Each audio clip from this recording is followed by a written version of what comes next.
फालतू फवारा मारायला गेलो लेका काल उन्हातानाचं उपाशी तापाशी काही गरज नव्हती. फवारा काढायला गेलो आणि इकडे आता येऊन पडलं हॉस्पिटलात. लय बेकार राहिला जय दवाखान्याचं काम. काही कसंच वाटून राहिलं. हे काही खरं नाही बाबा ते राहणं जास्त दिवस. काय झालं रे बाबू, आता कोण बोंबलून राहिला? आला का रे बा तू डोकं खायसाठी? ये बरं जरा सही इकडे डोकं दे दाबून मायाबाला. उपाशी पोटी वावरात जायला तर मजा लय वाटून राहिली तिथे तुला.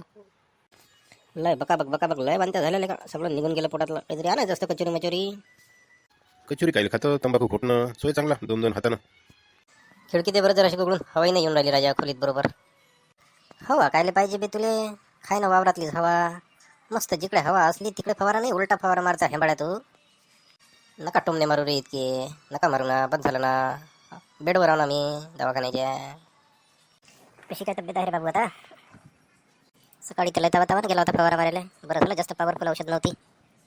तुम्ही आजकालचे पोरं लेखो हो स्वतःला लय हुशार समजता. काल रात्री तर दवंडी झाली होती रे आपल्या गावात. त्या दवंडीत तर सांगितलं होतं की फवारा मारत असताना किट घाला, कपडे घाला, टोप घाला, हातमोजे घाला आणि मग फवारा काढा.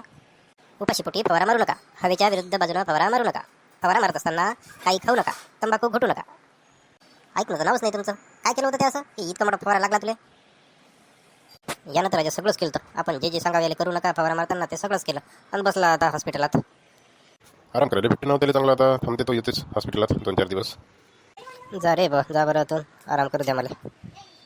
वावरातला फवारा काढताना आज जशी चुकी झाली ना, अशी चुकी मी आता कधीच उभ्या जन्मात करणार नाही. चांगले अधिकारी कर्मचारी लोक जे काही चांगलं सांगतात ना, त्या पद्धतीनंच वावरातले कामं करत जाईल.